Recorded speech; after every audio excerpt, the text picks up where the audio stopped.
mean, this is still the same discussion point that we were going to talk with Christina, except we're not going to get too technical with you on development stuff unless you want to give it a shot. Good, because I'd probably have to just make up some of the answers at that point. But the theme is growing with purpose. And before we get into that, though, I guess I'd like to maybe just talk to you about your career. And you've been with Whole Foods Market now for 11 years. That's correct.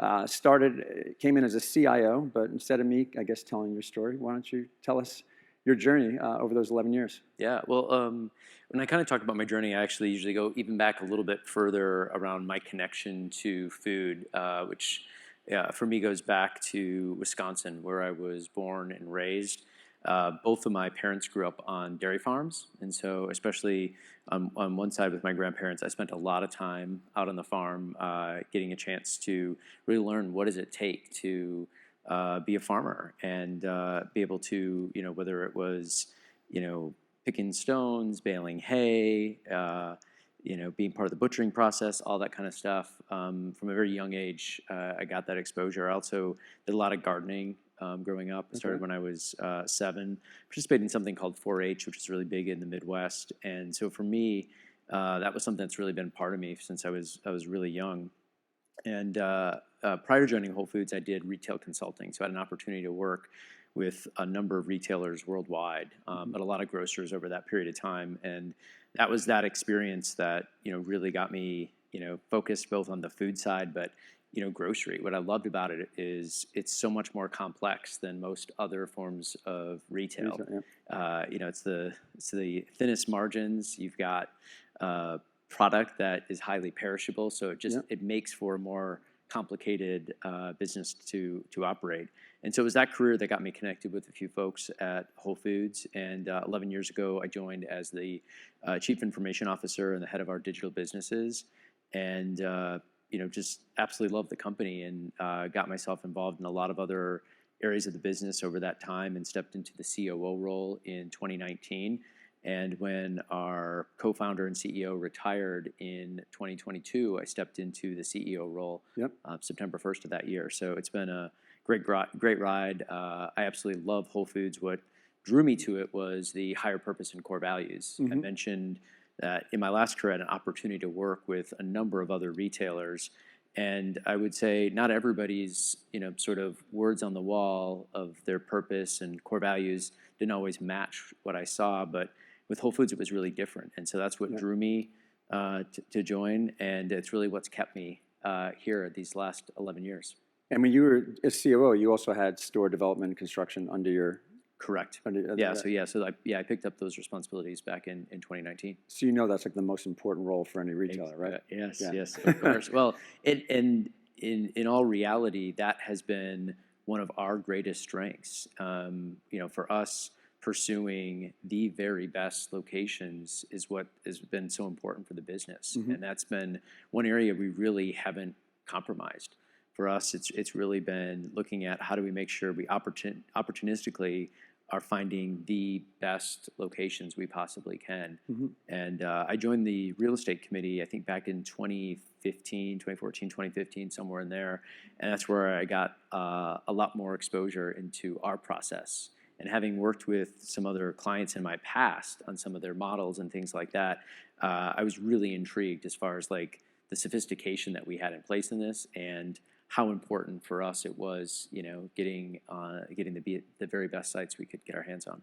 Yeah. So the original invitation when we reached out, this audience, not the sustainability hasn't been important, but we poll the RetailSpaces audience every year to say, what's top of mind, and very encouraging to see the majority of all retailers really want to figure out, how to build their stores greener.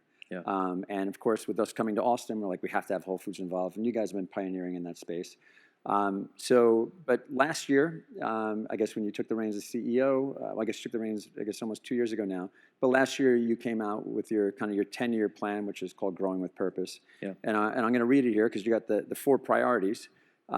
Creating the best customer experience in stores and online, investing in team member growth and happiness, delivering exceptional business performance, and the 4th one is expanding reach to serve customers in new ways.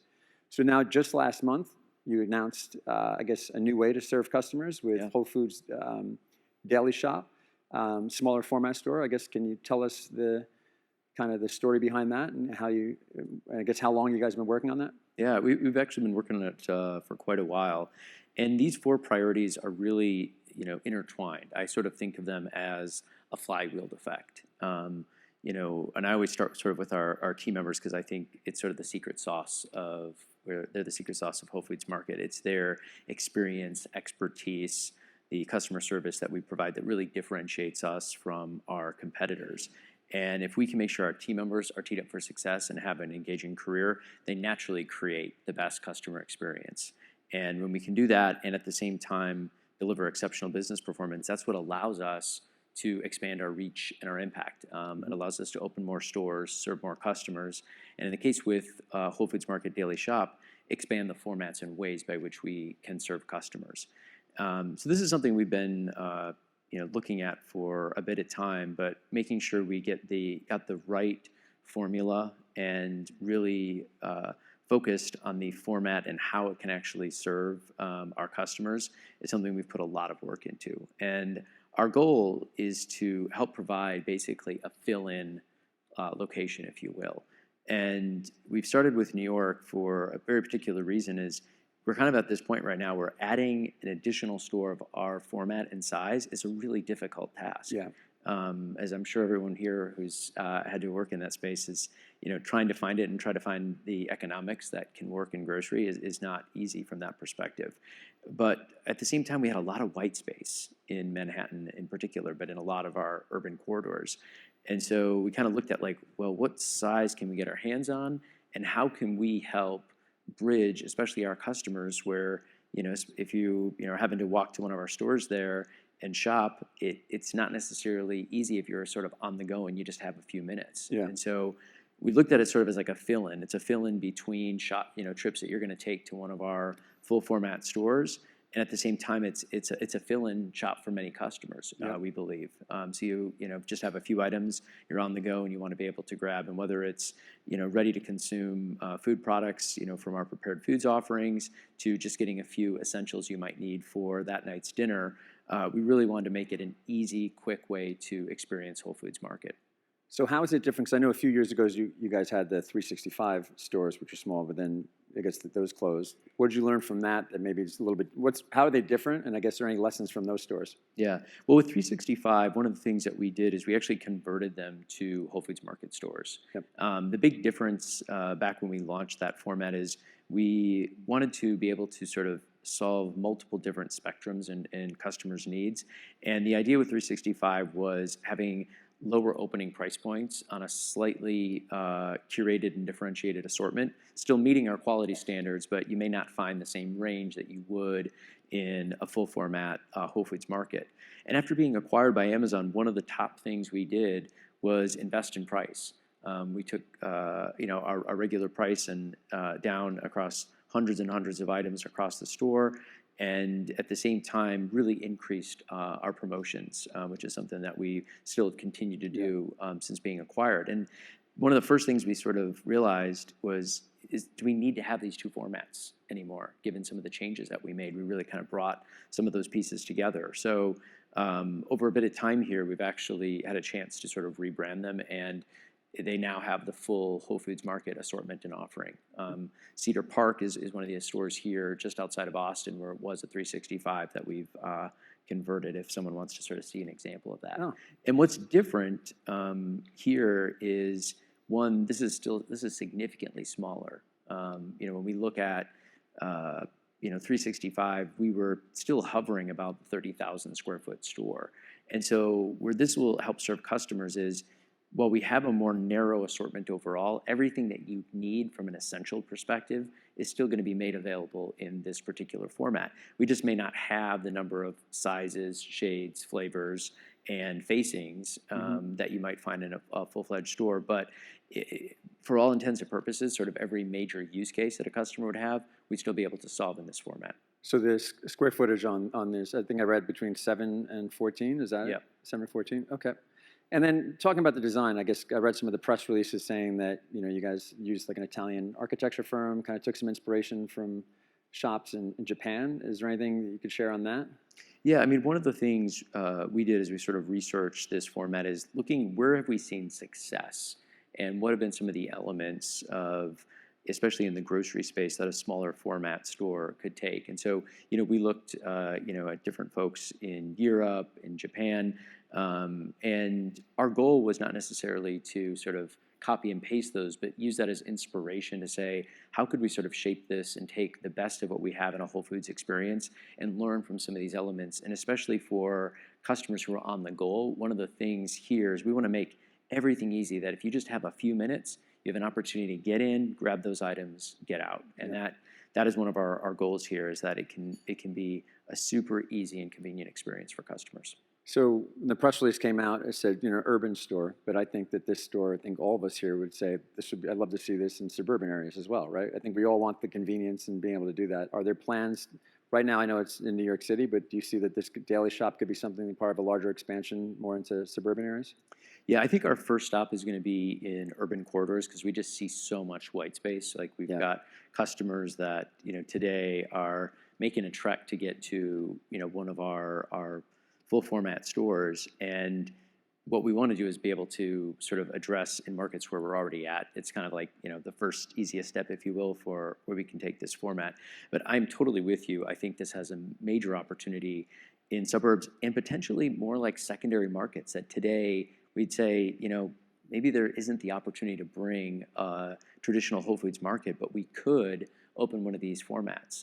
As the deal economics, obviously having a smaller size store, get us to a point of, making this a good investment in locations maybe that we hadn't considered. So for me, I look at this as, first we'll probably start in the urban corridor, but this has so much more potential to, go more broadly, both in suburban areas and secondary markets. Well, it's funny because I live in Austin, and my local Whole Foods is the original one, where your office is, and I think I'm maybe a mile and a half away. And sometimes that to me is a little too far to go. Yes. So I think if you can put one right on South Lamar, just a little bit in between, I would be there quite often.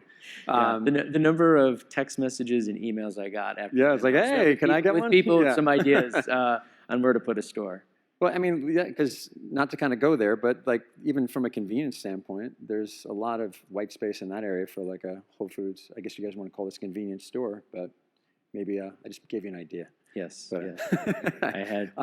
No, but so I also read that I guess 10 to 12 weeks for the average build out compared to a 10 to 12 months for a standard store. So is it more of like a prototype that you guys hope that, obviously with the shorter lead times, you can get stores open faster, but is it more, are the designs going to be more kind of standard that you can kind of roll these out faster? Yeah, the way I'll word it is we'll have sort of a kit of parts. So when we look at, all of the sites that we've approved and have signed leases on so far, none of them sort of match each other. Like, and as usual, as many folks in the room probably know here, when you're dealing with an urban corridor like Manhattan or the New York Metro in general, finding just a cookie cutter, size store that you're going to be able to, grab dozens of is not super easy. So we're taking sort of sites as is, but we're using the kit of parts to sort of create the overall experience. Part of what drives the longer development times on most of our stores is the fact that a lot of them are part of a larger development and sort of a ground up build versus us just taking an existing box. And so in the more full format, if you will, it's more complicated overall when we look at all the different service experiences that we are putting in. And so this is going to be a much easier, not cookie cutter experience, but the kit of parts is really going to allow us to be really quick on these. Yep. So I guess on the topic of convenience, and that we're on here with this, looking back over the pandemic, a lot of retailers, grocery in particular, I know Whole Foods, you guys really accelerated with your delivery and your pickup side of the business. But also, I know it also came sometimes at the expense of the experience inside the store.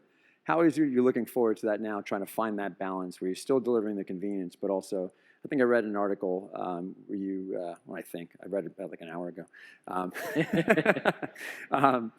where you were saying that, I guess your Hudson Yards store, it was a Harvard Business Review, and you said that there's the theater of retail, and kind of when you're walking through the streets of Manhattan, you walk into that store and you kind of have this zen feeling because you can smell the cheese and everything like that. When you look into the future, how do you kind of balance that in the standard stores where you're delivering on the experience, but at the same time, you can still have that retail theater? Yeah, I mean, our goal is to get to that point where any customers visiting any of our stores have that, sort of experience. Even with Whole Foods Market Daily Shop, we want to be able to sort of bring the theater of retail to life. And going back to how you started the question, I would say, during the pandemic, there was a lot of things that we had to sort of pull back. In some cases, it was jurisdictionally, what was required to do.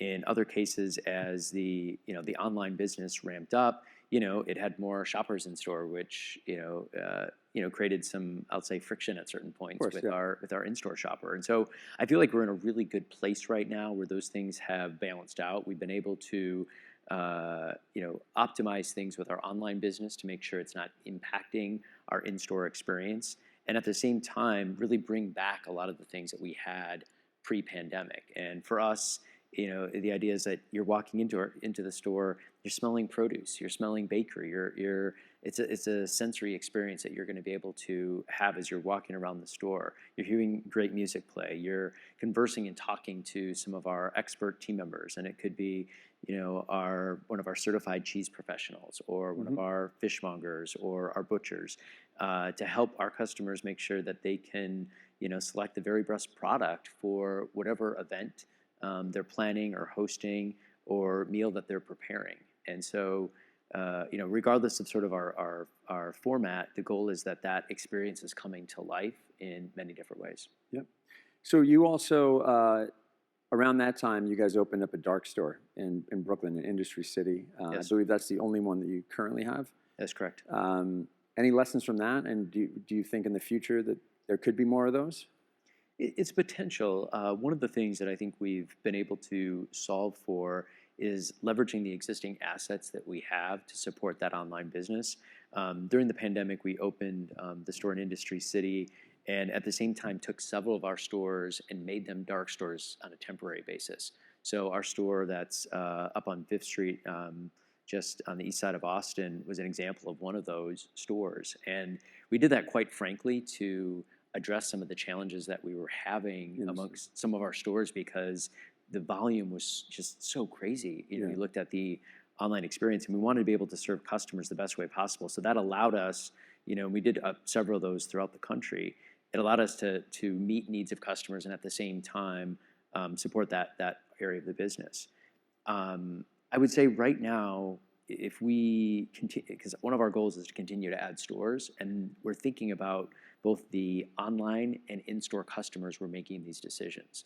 And so it's not only located in a great location for customers to access, but we're thinking about what radius are we going to be able to serve from an online perspective as well. And so I like to think of it as our best way is to leverage the assets that we already have versus building a whole separate facility that would just serve online customers. So no plans at this point, but down the road, if we'd feel like volume would require it, we're not closed to the idea if we had to.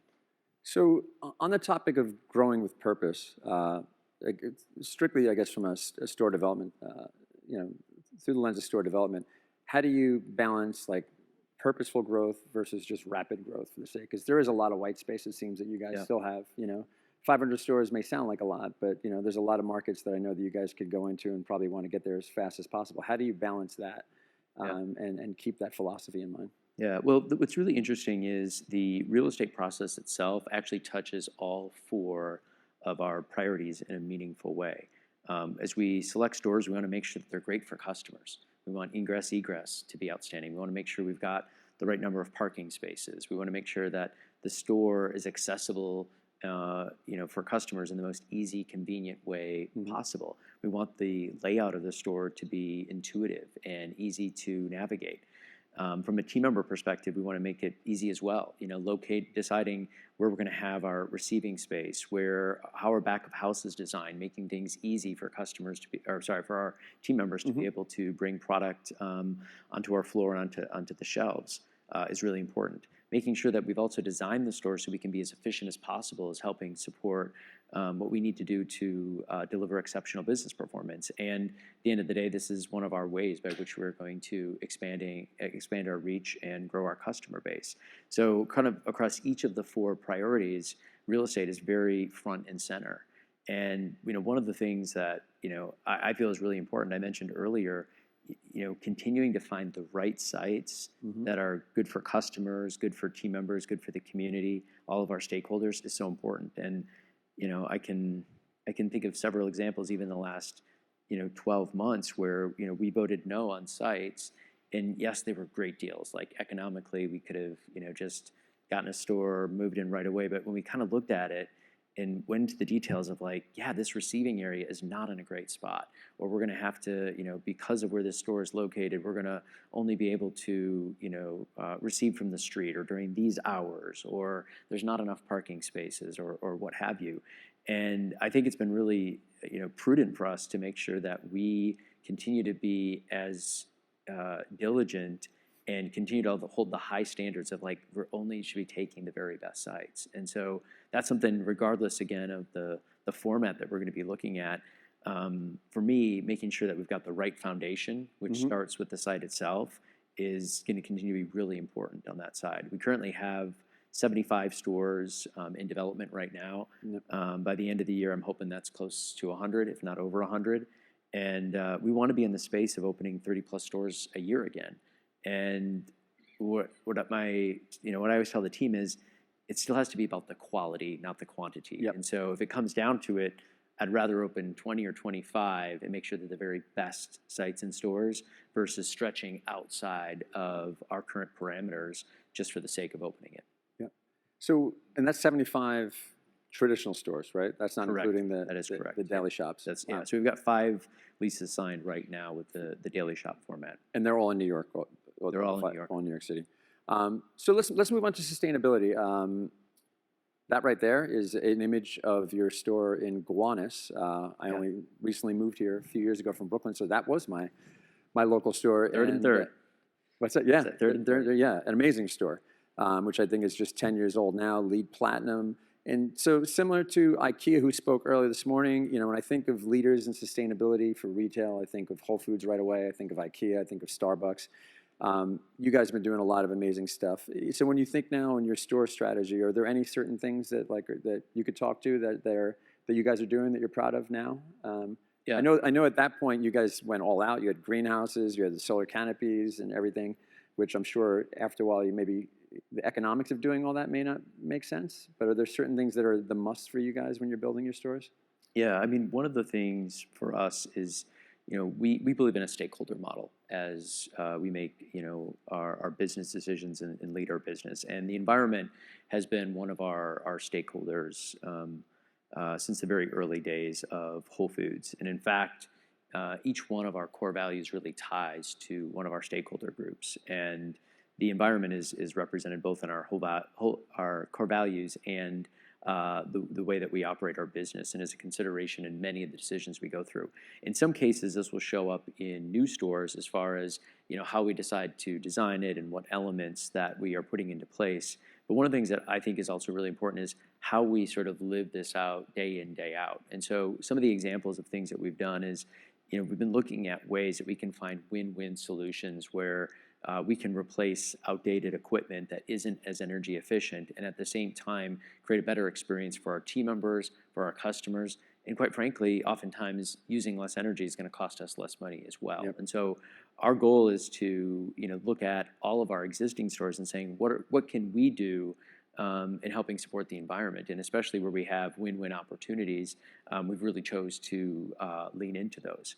As we move forward, some of the things that we are looking at in our stores that are in development are ways by which we can further sort of stretch and look at how can we test out some things that we can ultimately see the outcomes and say, are these things that we decide to put into other future stores and or go back and remodel some of our existing stores. And so while our store at Third and Third sort of has many of those examples, there's even things that we've taken from here and then have brought to other stores. And do you guys pursue LEED on all your stores, or is that? That is an aspiration for us too. Okay. In some cases, we are moving into an existing structure or building, so not all things are necessarily directly in our control. Got it. Just jump around and conscious of time here. Local design, tying local design, obviously not local design, but also local merchandise I know is kind of a big thing, I guess, jump there.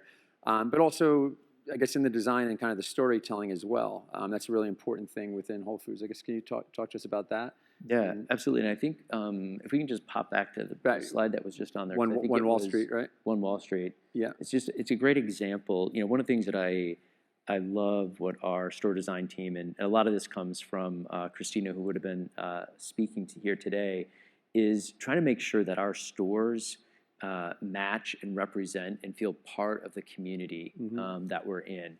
And one of the things that I love that the team does is when we're taking over an existing space, are there elements that we can sort of maintain and bring into the store? And in my mind, One Wall is one of the flagship examples of stores that we opened last year in doing so. And so you can sort of see the original mailbox that was part of this structure, and the Art Deco that existed in this building before we moved in was just spectacular. And if you see the picture that's on the bottom right-hand side, those are elevator doors up against the wall that are gold, right next to the self-checkouts up there. Oh, wow. And so, yeah, those were actually from the original building. And so what the team finds is ways to sort of repurpose those and have them sort of stay alive in the new experience. And so we've got countless examples of where the team has helped do this. And one of the things that is so important is while I want the store to be familiar to customers, regardless of where you go, whether it's in this country or Canada or UK traveling, it always should feel like a Whole Foods. But at the same time, it needs to feel like the community that we are part of. And so, our goal is not to have a cookie cutter approach where every store looks and feels the same. We really want it to represent. And if you go back to the next slide, one of the other ways that we do it outside of decor is highlighting local products. Yep. And that is, for us, it's a great differentiator compared to where we stand with a lot of competitors. But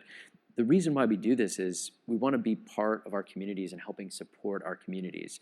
And so these local businesses who we partner with, we want to make sure that they're are represented in the assortment that we bring to customers. And so any store that you go to, this will be an element that you can see differentiation to whatever is local in that particular market. So I wanted to spend, I guess, a few minutes talking about technology. I mean, you have a parent company that's known for technology. Yes, we do. When you think, looking to the future, with Daily Shop in there, and of course, right now, we've got Amazon One, you got the dash carts, and where do you see, I guess, 5 years from now? Do you see a lot more new tech? Yeah, absolutely. And this will show up both in forms directly within the store that I guess customers within will the store, Yeah, within a store, but there'll be a lot of things behind the scenes as well that will help create great experiences for customers.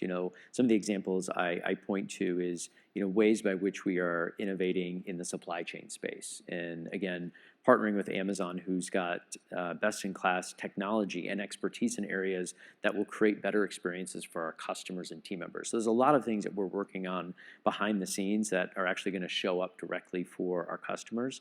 And then there's things that you'll be able to see and experience yourself. And some of those things will be in our stores. If you see an example, we've got Amazon One that's highlighted on the top left-hand side. This is available in all U.S. stores today, but it allows customers to identify as Prime and pay with just using the palm of their hand. And so helping create seamless experiences throughout the store is really important.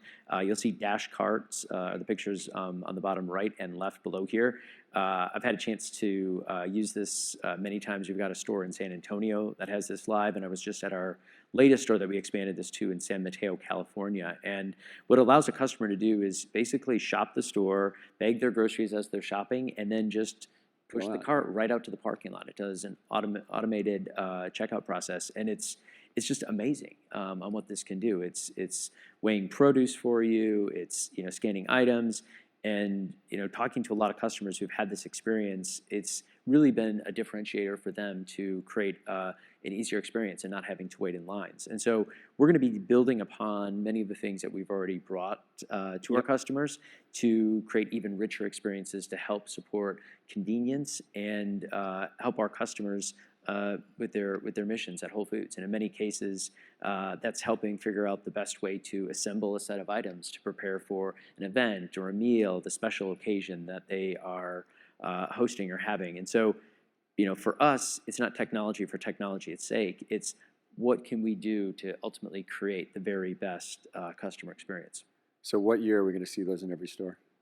Uh, we're still in pilot mode, and part of it is we want to make sure that we've got something that can appeal to a broad set of customers and can solve as many of the the friction points that folks might have today in a grocery shopping experience. And so I would say this is something that's on the horizon in probably the next 5 years. Next 5 years. But part of it is making sure we've got exactly the model that we want to be able to scale with.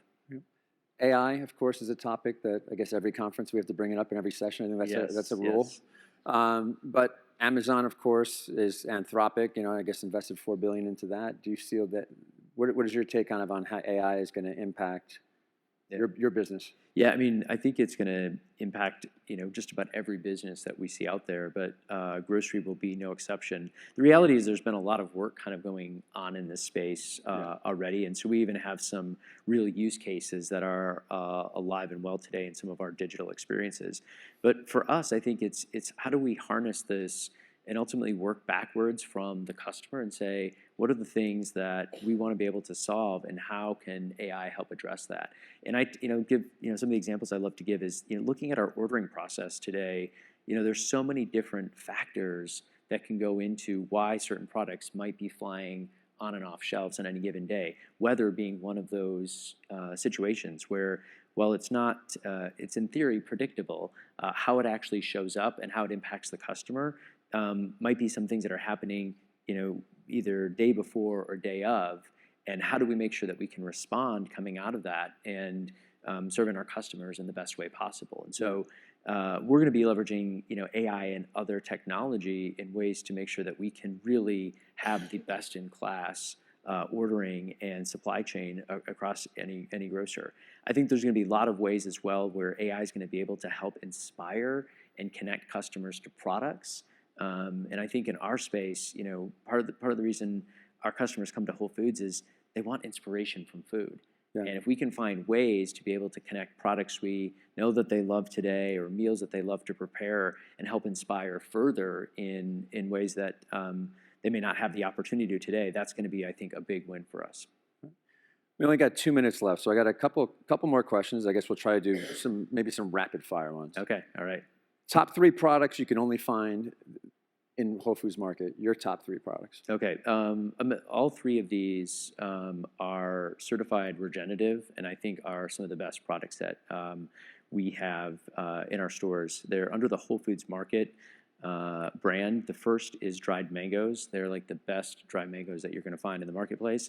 And the other 2 are lentils. One is green and one is red. And for me, those are always staples. Canned lentils? No, dry lentils. Oh, okay. Yeah. There we go. Add those to the shopping list. Best place to eat in Austin? Oh, this is really tough. I'm a huge foodie, so I am constantly out to dinner. I'm going to say last night I was at Jeffrey's, and it was an outstanding experience, and highly recommend Jeffrey's. I went there one night for my anniversary last year, and I walked in, and there were animal rights protesters that got the whole restaurant cleared out, so I have to go back. Okay, all right. So yes. It was supposed to be a really nice dinner, and it was disrupted. Yes. Uchiko, Emerald Rye, Hestia, Olame, other really top places. Suerte. Suerte is a great place. Best place to see live music in Austin? Oh, that's another tough one. I love going to the ACL tapings. Okay. Which is at Moody downtown. Moody downtown, yeah. So that's probably my favorite, but Stubbs is also a must. Of course, great must go to place. So these are all things for people that are hanging out. Yes. And from your perspective, what do you think would be one of the biggest disruptors to retail or grocery over the next, say, 5-10 years? Yeah, I think probably the biggest disruptor is customers, the way that customers are going to shop. I think we're going to continue to see a greater focus on digital and how that's going to impact customers. And in some cases, it will move more products or additional products to online purchases, or it will help support how customers actually make that decision. And so I think digitally, we're going to have so many different examples of how customers will be both influenced and supported as they do their shopping. And we're going to get to a point where wearables and things like that are going to be a real thing.